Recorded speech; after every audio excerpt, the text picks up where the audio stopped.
The evening sky had turned that deep shade of purple when the last rays of sunshine finally give up for the day.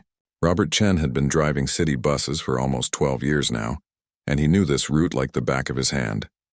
Every pothole, every traffic light, every stop where people usually waited with their shopping bags or briefcases. It was a Tuesday, and Tuesdays were usually quiet. Most of the after-work rush had already cleared out by 6:30. Robert glanced at his watch as he pulled into the final stop of his route. Just 15 more minutes and he could head back to the depot, clock out, and maybe grab some takeout on the way home. He was about to close the doors when he heard it. A small sniffle, then another. Robert froze, his hand still on the door control. He looked in his rearview mirror, scanning the empty seats. That's when he saw her, a little girl, maybe 6 or 7 years old, sitting in the very last row. She was curled up against the window, hugging what looked like a gray stuffed bunny. Her shoulders were shaking. "Hey there, sweetheart," Robert called out gently, standing up from his seat. "This is the last stop. Where are you headed?" The girl looked up and Robert could see her face was streaked with tears. Her eyes were red and puffy and she looked absolutely terrified. She didn't say anything, just stared at him like a deer caught in headlights. Robert walked slowly down the aisle, making sure not to startle her.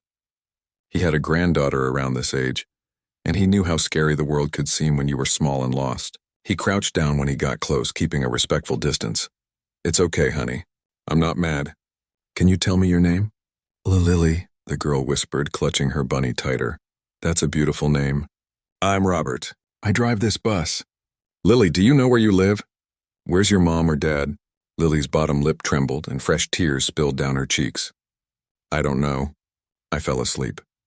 I was supposed to get off at my stop, but I was so tired from school and I closed my eyes and now I don't know where I am." Robert felt his heart clench. This poor kid. He could see her backpack on the seat next to her, decorated with cartoon characters. A normal school day had turned into every child's nightmare. Okay. Don't worry. We're going to figure this out together," Robert said, using his calmest voice. "Do you have a phone in your backpack? Or maybe something with your address on it?" Lily shook her head miserably. "My mom says I'm too young for a phone. And I don't remember my address. I just know how to walk home from my stop." Robert stood up and pulled out his own phone. His first thought was to call dispatch, but he knew the office closed at 6. He could call the police, of course. That was probably the right thing to do. But as he looked at Lily's frightened face, something stopped him. She was already scared out of her mind. The sight of police officers, as kind as they might be, could make things even more overwhelming. He thought about his own granddaughter, Amy. What would he want someone to do if she was lost and afraid? "Lily, can you tell me anything about where you live? Anything at all? What does your house look like?" Lily wiped her nose with the back of her hand. "It's white. And there's a big tree in the front yard, and my mom planted flowers. Yellow ones. Lots of yellow flowers, that's good.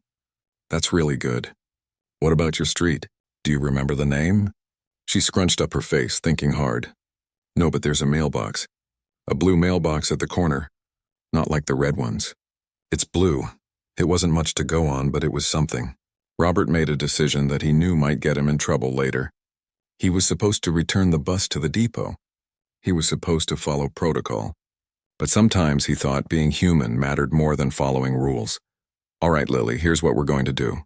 I'm going to drive around a little bit, and you're going to look out the window really carefully. When you see something you recognize, you tell me right away, okay?" Lily nodded, a tiny spark of hope appearing in her eyes. "First, though, are you hungry? When was the last time you ate?" "Lunchtime. At school." Robert checked his watch. It had been almost 6 hours. "Tell you what, let's get you something to eat first. I know a place that makes really good hot chocolate. Would you like that?" For the first time, Lily's expression softened a little. "With marshmallows?" "With extra marshmallows," Robert promised. He called his wife, Helen, as he drove to the corner store 3 blocks away. "Hey, I'm going to be late tonight. Something came up. Nothing bad, I'll explain later. Don't wait up for dinner." Helen knew better than to ask too many questions over the phone. After 30 years of marriage, she trusted his judgment. "Be safe," was all she said. Robert bought Lily a turkey sandwich, a bottle of water, and the biggest hot chocolate the store had, loaded with marshmallows, just as promised. He also grabbed a bag of chips and a chocolate bar, just in case. The store clerk gave him a curious look, seeing a bus driver with a child, but didn't say anything. Back on the bus, Lily ate slowly, still sniffling occasionally. Robert sat in the driver's seat and pulled out a local map on his phone. Blue mailboxes weren't common, but they existed. Some older neighborhoods had them. He started making a mental list of areas to check. "Feeling a little better?" he asked. Lily nodded, her mouth full of sandwich. "Good. Now let's find your home." He started the engine and they pulled out into the darkening streets. Robert had no idea it would take 3 hours. He had no idea how this one decision would change everything. But right now, all that mattered was the scared little girl sitting behind him and getting her home safe. Robert drove slowly through the streets, his eyes scanning for any sign of a blue mailbox. Lily sat pressed against the window in the seat right behind him, her stuffed bunny still clutched in one hand, the other hand holding what was left of her chocolate bar. "See anything familiar, sweetheart?" Robert asked every few minutes. Each time, Lily would shake her head sadly. Not yet. They had been driving for about 20 minutes now, weaving through neighborhoods on the east side of town. Robert knew this city pretty well, but trying to find one specific house based on yellow flowers and a blue mailbox felt like searching for a needle in a haystack. Still, he kept going. What else could he do? The streetlights were coming on now, casting long shadows across the sidewalks. Robert could see families through lit windows sitting down to dinner, watching television, living their normal evening routines. Somewhere out there, Lily's parents were probably losing their minds with worry. "Lily, do you remember what your mom or dad were wearing today? Or what kind of car they drive?" She thought for a moment. "Mommy has a red car, but Daddy drives a black one. I don't know which one picked me up this morning." "I was really sleepy." "That's okay. You're doing great," Robert encouraged her. He turned down another street, this one lined with older homes. Some had mailboxes, but none were blue. His phone rang. It was Helen again. "Everything all right?" she asked, concern evident in her voice. "Yeah, I'm fine. Just helping someone out. I'll tell you all about it when I get home." "Robert, you sound worried. Are you sure everything's okay?" He glanced back at Lily, who was staring out the window with intense concentration. "I'm sure. I promise. Just need a little more time." After he hung up, Robert felt a knot forming in his stomach. What if he couldn't find Lily's house? What if he was just wasting time driving in circles? Maybe he should have called the police right away. But every time he thought about it, he looked at Lily's face and saw how much calmer she was now compared to when he first found her. She trusted him. He didn't want to break that trust. "Mr. Robert?" Lily's small voice broke through his thoughts. "Yes, honey. Are you going to find my house?" The question hit him hard. There was so much hope in her voice, mixed with fear. "I'm going to try my very best. And you know what? We're a team now. You and me. We're going to figure this out together." Lily nodded, seeming satisfied with that answer. They drove for another 30 minutes, covering street after street. Robert's gas tank was getting low, and he knew he'd have to explain all this to his supervisor tomorrow. The bus wasn't supposed to be used for personal errands, and this definitely qualified as off-route. But he pushed those worries aside. "Wait." Lily suddenly shouted, making Robert jump. "That park. I know that park. I go there sometimes with my daddy on weekends." Robert's heart leaped. Finally, a real clue. "Which way from the park, Lily?" "Which direction is your house?" Lily's face scrunched up as she tried to remember. We always walk that way." She pointed to the left, past the big church with the pointy roof. Robert turned left, following her directions. Sure enough, 2 blocks down there was a white church with a tall steeple. He slowed down even more now, giving Lily time to look at every house.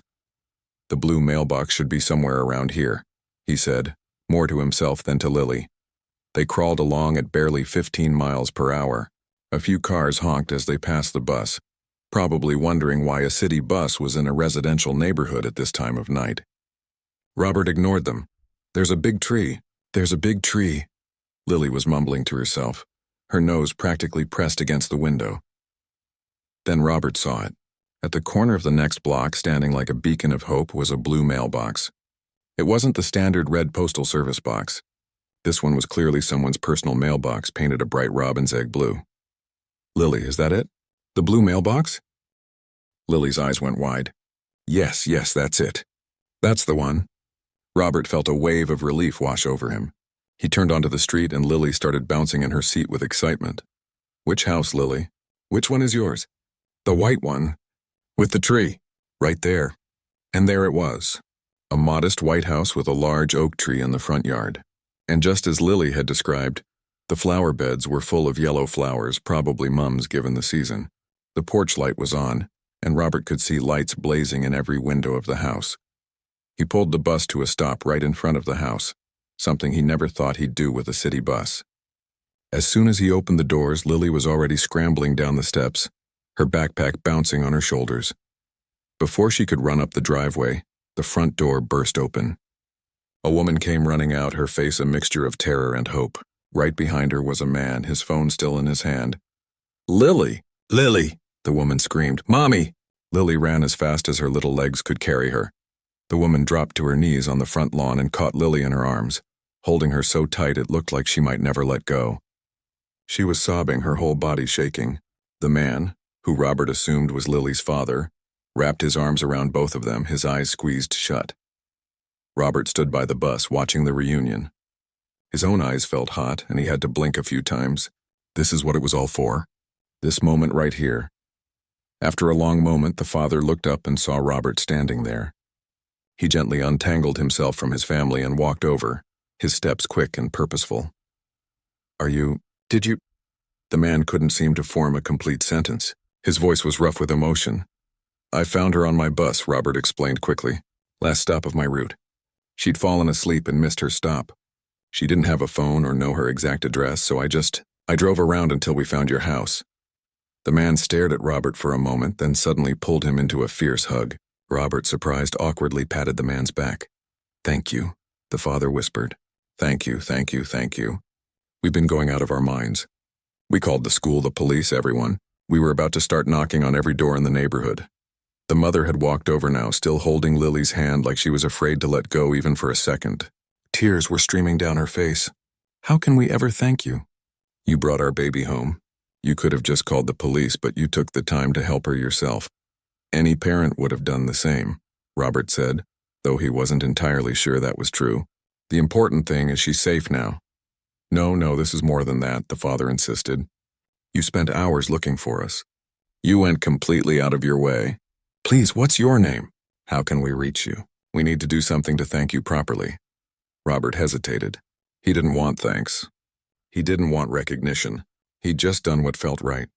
But the couple looked so earnest, so desperate to express their gratitude. "Robert Chen," he finally said. "I drive for the city transit. Route 42. The mother pulled out her phone with shaking hands. "Can I get your number, please? We'd really like to stay in touch. To thank you properly." Robert gave them his number, though he felt a bit uncomfortable about it. He just wanted to go home, hug Helen, and maybe process everything that had happened tonight. Lily tugged on her mother's sleeve. "Mommy, Mr. Robert bought me a sandwich and hot chocolate, with extra marshmallows." Her mother's eyes filled with fresh tears, and she reached out to squeeze Robert's hand. "You took care of her. You kept her safe and calm. I don't know how we'll ever repay this kindness." "You don't need to repay anything," Robert said gently. "Just hug your daughter and be grateful you have her." "That's enough for me." As Robert climbed back onto the bus and started the engine, he looked back one more time. The family was walking back to their house, Lily between her parents, all three holding hands. The image made something warm spread through his chest. He had no idea that this wouldn't be the end of the story. He had no idea that in 2 weeks, his phone would ring with a request that would change everything. Right now, all Robert knew was that he'd helped a lost child find her way home. And that felt pretty good. The bus rumbled to life and Robert headed back toward the depot, already thinking about how he was going to explain all this to his supervisor tomorrow. The next morning, Robert woke up with a stiff neck and the memory of last night playing through his mind like a movie. Helen was already up, making coffee in the kitchen. The smell drifted into the bedroom and Robert groaned as he sat up. "Morning, hero," Helen called out with a smile in her voice. Robert shuffled into the kitchen, still in his pajamas. "Please don't call me that." "Well, what else should I call someone who spent 3 hours of his own time driving around the city to reunite a lost child with her family?" Helen handed him a mug of steaming coffee. "You barely told me anything last night. You came home, ate some leftover pasta, and fell asleep on the couch." Robert took a long sip of coffee and then told her everything, about finding Lily crying in the back of the bus. about the search through the neighborhoods, about the reunion with her parents. Helen listened quietly, her eyes getting misty toward the end. That's beautiful, Robert. Really beautiful. Those parents must have been so relieved. They were pretty emotional, Robert admitted. But I don't know, Helen. I keep thinking I should have called the police right away. What if something had gone wrong? What if I hadn't found the house? Helen reached across the table and squeezed his hand. But you did find it. You trusted your instincts and you helped that little girl. That's what matters. Robert nodded, but something was still bothering him.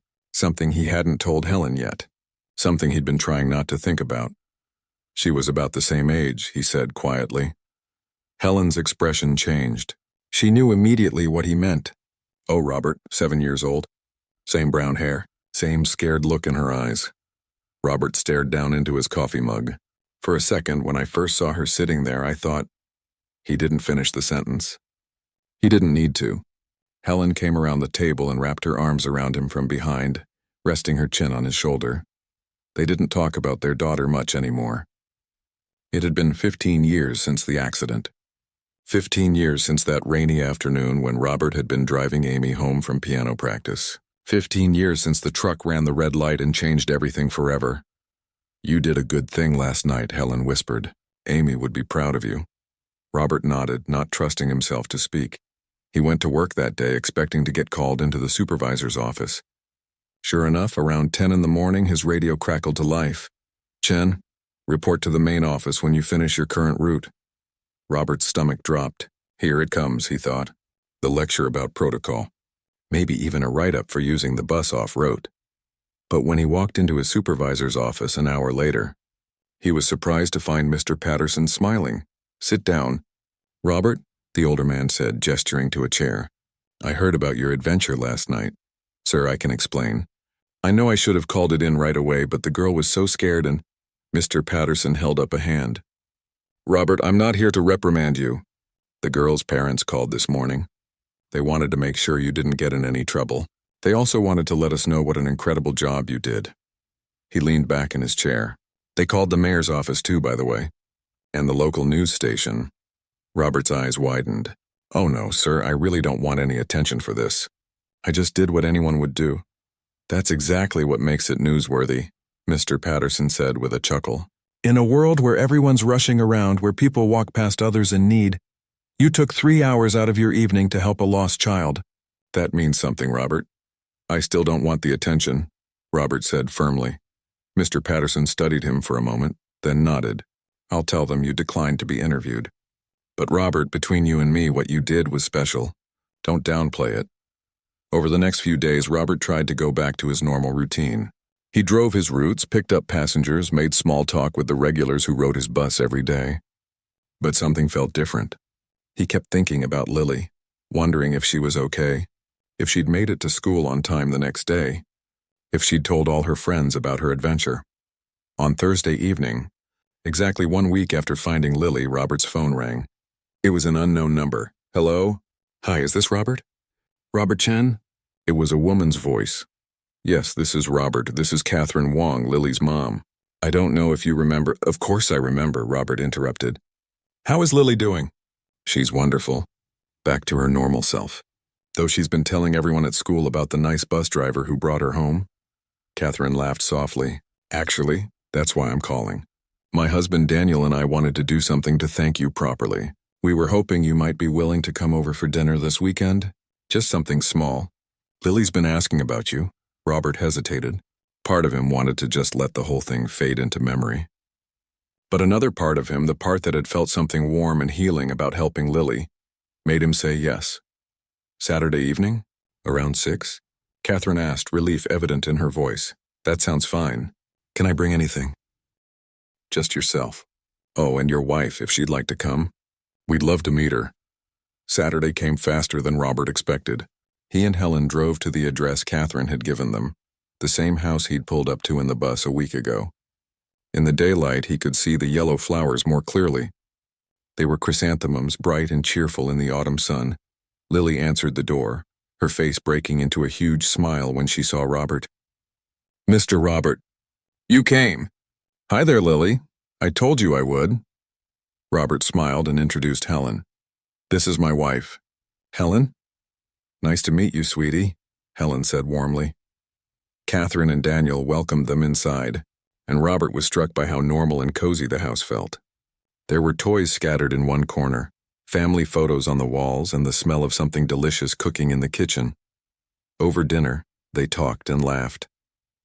Lily told them about school, about her best friend who had moved away last month, about her stuffed bunny who'd been with her on the bus that night. The conversation flowed easily, and Robert found himself relaxing in a way he hadn't expected to. After dinner, while Helen and Catherine were in the kitchen getting dessert ready, Daniel pulled Robert aside. "Can I talk to you for a minute? Privately?" Robert nodded, and they stepped out onto the back porch. The evening air was cool and crisp. "I wanted to tell you something," Daniel began, his voice serious. "After you left that night, after we got Lily settled and in bed, Catherine and I started talking. We wanted to find a way to really thank you, beyond just a dinner invitation." "You don't need to thank me," Robert started, but Daniel held up his hand. "Let me finish. We started asking around, talking to people. We have a friend who works at the transit office, and we learned some things about you." Daniel paused, his eyes kind but sad. "We learned about your daughter, about what happened 15 years ago." Robert felt his chest tighten. He looked away, focusing on a bird feeder hanging from a tree in the backyard. "I'm so sorry," Daniel continued. "I can't imagine that pain. And knowing what you've been through, what you did for Lily, means even more. You could have been angry at the world. You could have been bitter. But instead you spent 3 hours making sure another parent didn't lose their child." Robert's throat felt thick. "I just saw a scared little girl who needed help." "It was more than that," Daniel said quietly. "And Catherine and I, we want to do something meaningful. Something that honors what you did and honors your daughter's memory." Robert turned to look at Daniel, confused. "What do you mean?" "Come back inside. We want to talk to both you and Helen about it." Back in the living room, the 4 adults sat down while Lily played with her toys in the corner. Catherine took a deep breath. "Robert, Helen, we've been thinking a lot this past week. About kindness, about community, about how one person's actions can change everything." She glanced at her husband, who nodded encouragingly. "We want to start something. We're not wealthy people, but we have some savings. And we've talked to our neighbors, our friends, people at our church. Everyone wants to help. Help with what?" Helen asked gently. Daniel leaned forward. "We want to create something in your daughter's name. A scholarship fund for kids who need help. Kids from families who are struggling. Kids who might not otherwise get the chance to pursue their dreams." Robert felt like the air had been knocked out of his lungs. He stared at them, unable to speak. "We've already got commitments for the first year," Catherine continued. "Enough to help at least 3 or 4 students. And we're hoping it will grow from there. We want to call it the Amy Chen Memorial Scholarship." Helen grabbed Robert's hand, her own eyes filling with tears. "We thought," Daniel added softly, "that there's no better way to honor your kindness and your daughter's memory than by helping other children. Giving them opportunities, making sure some good comes from all the pain." Robert tried to speak but couldn't. His vision blurred with tears he'd been holding back for years. Robert sat in stunned silence, trying to process what Catherine and Daniel had just told him. A scholarship fund, in Amy's name. After 15 years of carrying the weight of that day, of living with the guilt that followed him like a shadow, here were 2 people who wanted to turn his daughter's memory into something beautiful. Helen squeezed his hand tighter. She was crying openly now, not bothering to wipe away the tears streaming down her face. "I don't know what to say," Robert finally managed, his voice barely above a whisper. "You don't have to say anything right now," Daniel said gently. "We just wanted you to know. We wanted you to be part of this if you're comfortable with it." Catherine pulled out a folder from beside the couch. "We've already started the paperwork to set it up as a proper nonprofit. We have a lawyer friend who's helping us do it all correctly, and we've been talking to the local community college about partnering with them." Robert took the folder with shaking hands. Inside were documents, letters of commitment from donors, a proposed budget. These people had really done their homework. They'd put real thought and effort into this. "Why?" Robert asked, looking up at them. "Why go through all this trouble?" Catherine and Daniel exchanged a look. Catherine spoke first. "Because when you brought Lily home that night, you gave us the most precious gift in the world. You gave us our daughter back, safe and sound. We can never repay that. But we can honor it. And because, Daniel added, we learned about what you've been through, about the accident, about how you've spent 15 years probably blaming yourself for something that wasn't your fault. Robert flinched. Daniel had hit the nail on the head. The accident report had cleared him completely. The other driver had run a red light, was speeding, had been texting. Robert had done nothing wrong. But it didn't matter. Amy had been in his car. He was her father. He was supposed to protect her. The police report said it wasn't your fault, Daniel continued softly. Our friend at the transit office mentioned it. Robert, you've carried guilt that isn't yours to carry. She was my daughter, Robert said, his voice breaking. I was supposed to keep her safe. Helen turned to him, cupping his face in her hands. Robert Chen, you listen to me. We've been over this 1,000 times. That drunk driver took our baby from us, not you. Never you. It was the first time in years that Helen had said those words with such force. Usually when the anniversary of Amy's death rolled around, they would sit quietly together, lost in their own grief. They'd stopped talking about it, stopped processing it, just learned to live with the hollow ache. Lily, who had been playing quietly in the corner, walked over to Robert. She climbed up on the couch beside him and held out her stuffed bunny. When I'm sad, Mr. Hoppy makes me feel better, she said simply. You can hold him if you want. The innocence of the gesture broke something open in Robert. He pulled Lily into a gentle hug, this little girl who reminded him so much of Amy, and let himself cry. Really cry. For the first time in 15 years, he let the grief pour out in front of other people. Helen wrapped her arms around both of them, and Catherine and Daniel sat quietly, giving them space to feel everything they needed to feel. After a few minutes, Robert pulled himself together. He wiped his eyes and gave Lily back her bunny. Thank you, sweetheart. Mr. Hoppy is a very good friend. Lily nodded seriously. He's the best. The rest of the evening passed in a blur. They talked more about the scholarship fund, about the students it could help, about how they envisioned it growing over time. Catherine showed them letters from neighbors who wanted to contribute, from her church group, even from some of Lily's teachers who'd heard the story. We were thinking, Catherine said, that maybe you'd want to be involved in selecting the scholarship recipients each year. If that's not too painful, of course. We'd understand if it's too much. Robert looked at Helen, who gave him an encouraging nod.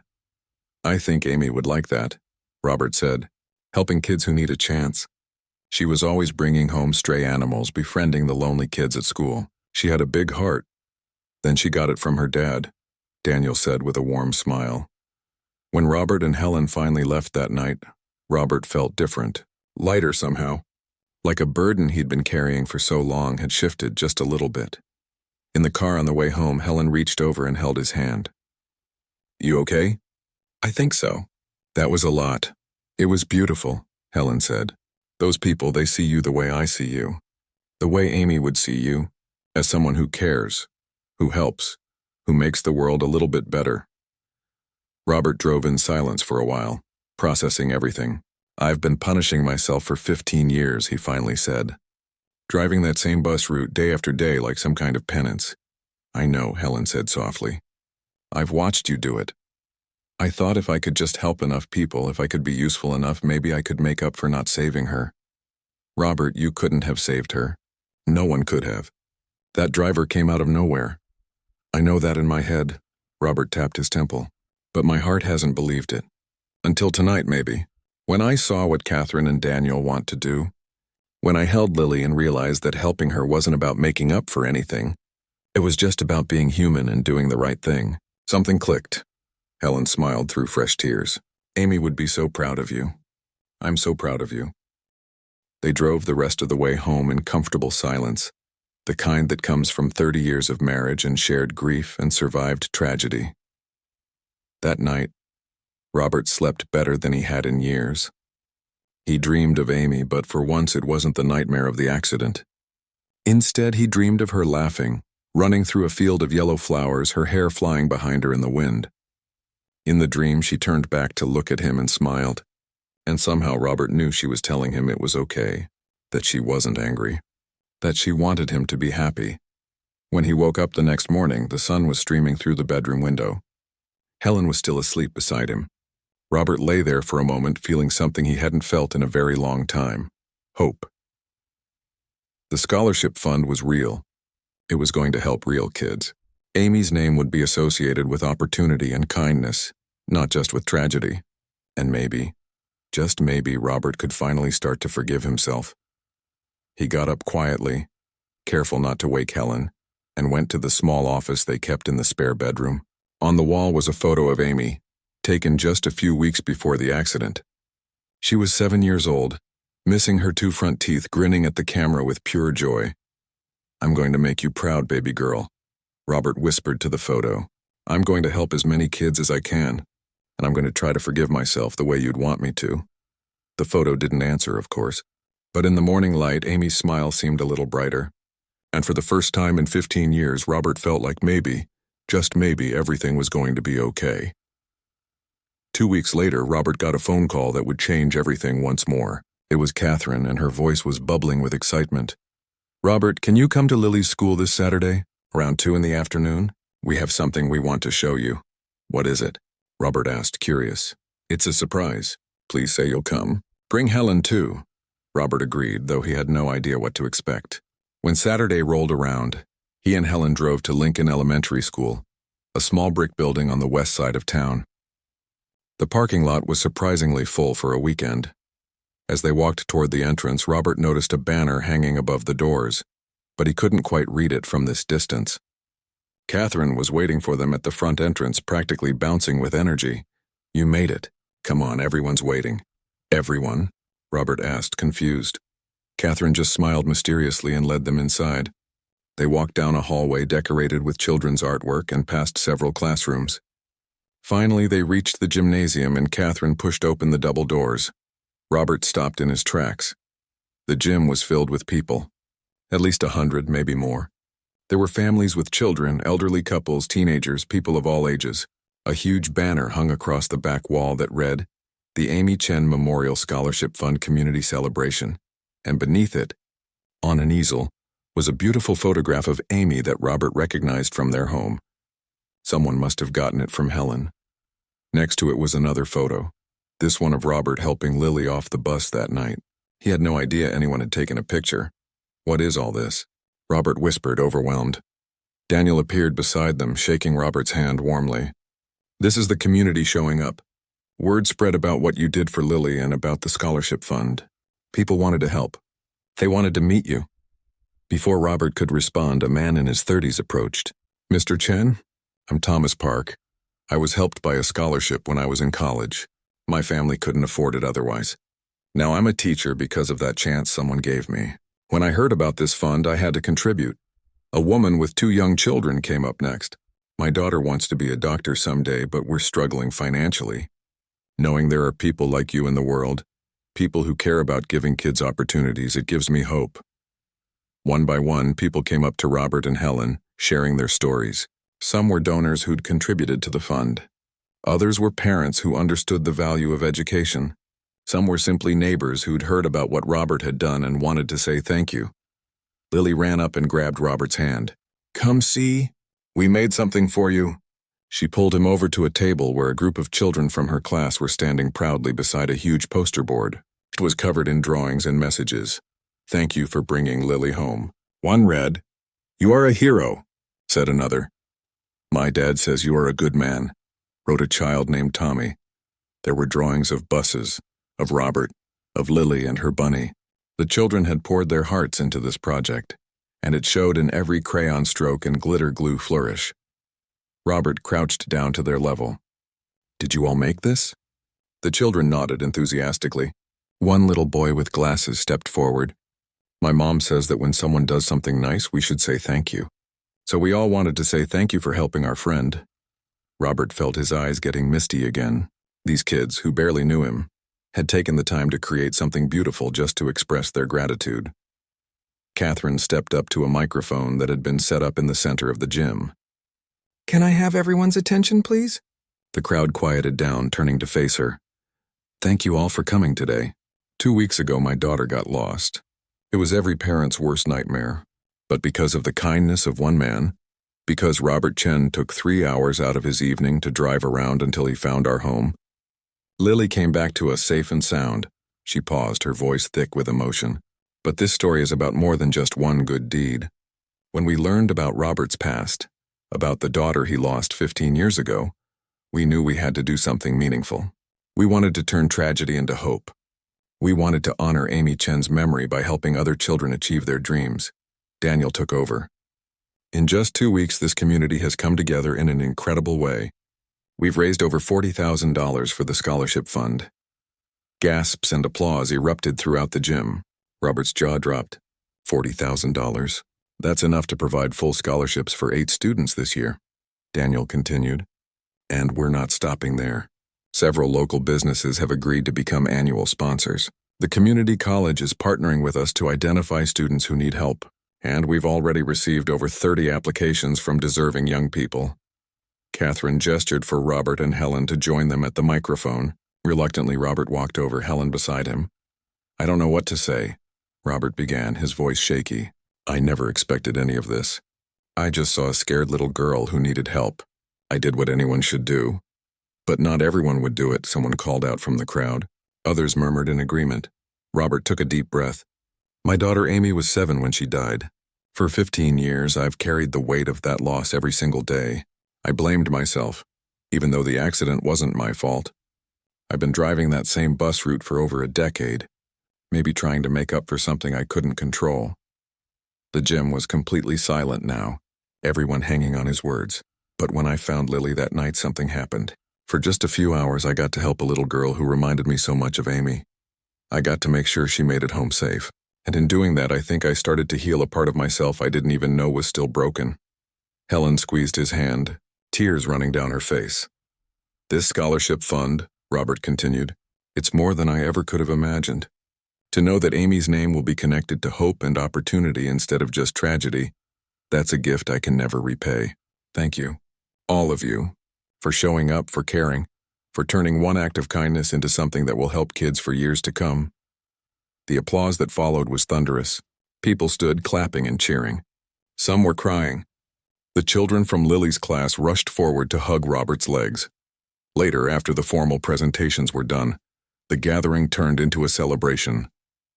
There was food and music and laughter. Robert found himself surrounded by people wanting to share their own stories, their own reasons for being there. An elderly woman named Mrs. Patterson told him about her grandson who dropped out of college because of money troubles. Maybe with this scholarship, other kids won't have to give up on their dreams, she said. A young man named David shared that he'd been homeless as a teenager but had turned his life around with the help of community support. I want to pay it forward, he explained, handing Robert a check for $500. As the afternoon wore on, Robert watched Lily playing with her friends, running around the gym without a care in the world. She was safe. She was happy. She was home where she belonged. And he realized something profound. He couldn't bring Amy back. He couldn't change what had happened 15 years ago. But he could choose how to move forward. He could choose to let Amy's memory inspire kindness and generosity. He could choose to help other kids the way he wished he could still help his own daughter. As they were getting ready to leave, Lily ran up one more time and threw her arms around Robert's waist. Thank you for saving me, Mr. Robert, and thank you for letting everyone know about Amy. I think she would be really happy about all the kids who are going to get help. Robert knelt down and looked into Lily's eyes. You know what?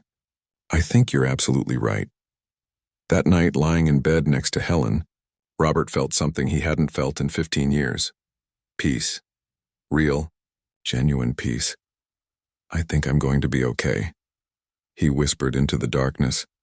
Helen turned to face him, her eyes shining even in the dim light. I think we're both going to be okay. Finally. And as Robert drifted off to sleep, he realized that sometimes the worst moments of our lives can lead to the most beautiful ones. Sometimes loss can transform into love. Sometimes tragedy can become triumph. And sometimes helping one lost child find her way home can help a broken father find his way back to himself. 6 months had passed since that day in the gymnasium. Spring had arrived, bringing with it fresh blooms and new beginnings. Robert still drove his bus route every day, but something fundamental had changed.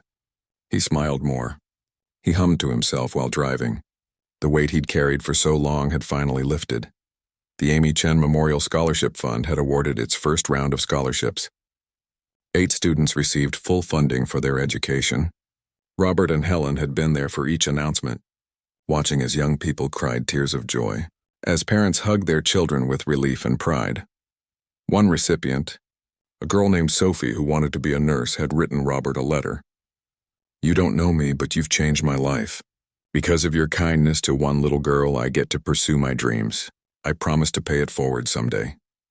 Robert kept that letter in his wallet, reading it whenever he needed a reminder that good things could come from pain. Lily and her parents had become like family. They met for dinner once a month, and Lily always insisted on riding Robert's bus route at least once during their visits. She'd sit right behind him, chattering about school and friends, still clutching Mr. Hoppy the bunny. On one particularly beautiful Saturday morning, Robert and Helen drove to the cemetery.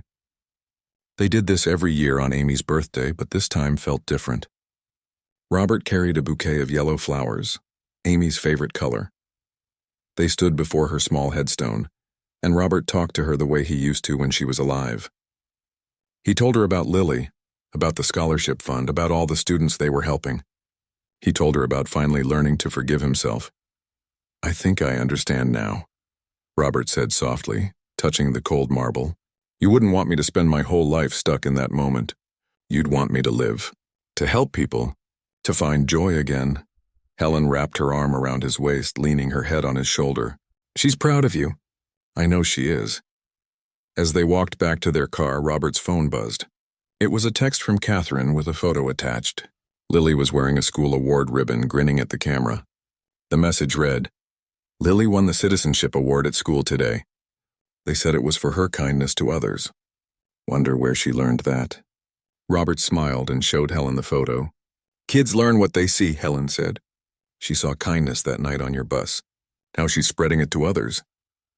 That afternoon, as Robert sat in his favorite chair at home, Helen brought him a cup of tea. Through the window, he could see their neighbors' kids playing in the yard, their laughter floating on the spring breeze. "You know what I've been thinking?" Helen said, settling into her own chair. "We should set up a small scholarship at Amy's old elementary school, too. For arts programs. She loved music so much." Robert looked at his wife, this woman who had stood by him through the darkest times, and felt a surge of love. "That's a wonderful idea." They spent the rest of the evening planning, discussing, dreaming about all the ways they could keep Amy's spirit alive through helping others. The grief hadn't disappeared completely. It probably never would. But it had transformed into something purposeful, something beautiful. That night, Robert fell asleep with a smile on his face, knowing that tomorrow he'd wake up and drive his bus route again. He'd greet his regular passengers with genuine warmth. He'd keep his eyes open for anyone who might need help. And he'd carry Amy's memory not as a burden of guilt, but as a light that guided him toward kindness. One act of compassion had changed everything. One lost child had helped a grieving father find his way home too. And in the process, an entire community had been reminded of something important, that in our darkest moments, kindness can be the light that leads us back to hope.